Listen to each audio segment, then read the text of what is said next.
for me, painting's hugely important. To me, it sort of connects totally with photography. It's about, and this is why today I was showing this drawing by Rodin of the Cambodian dancers. He was an older man in his 60, I think, 65 years old.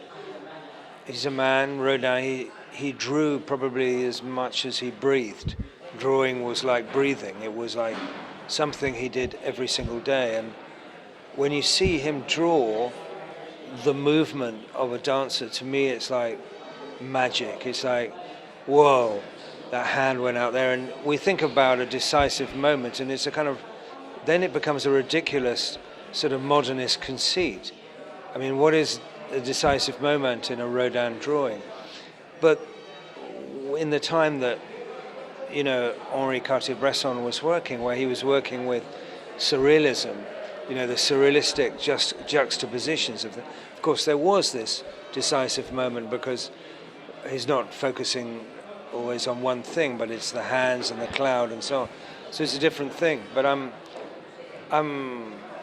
I see it all connected together. I've always drawn whenever I go on assignment.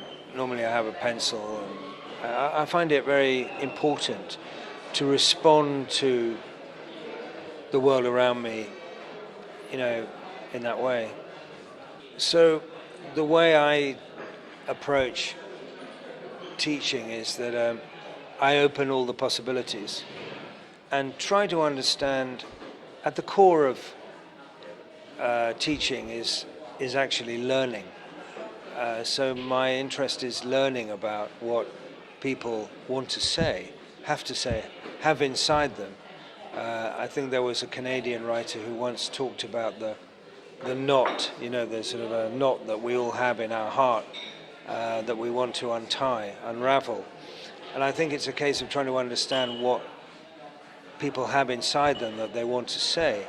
They may not know it. It may be part of a psychological issue with their life, with their past. But anybody who comes to a photography workshop has something that they want to unravel. And it's a case of getting to that and then finding the best way of reaching a form of expression that is true to them and true to what they want, rather than just trying to imitate people, or I want to be like, you know, one photographer or another or whatever.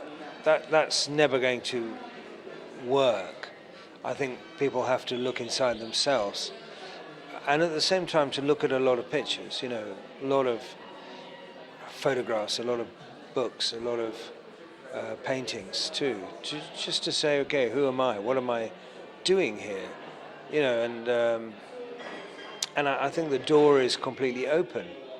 There's so much possibility, and the most important thing is honesty about your own sort of soul, really, about what you want to do as a photographer. And so it's that.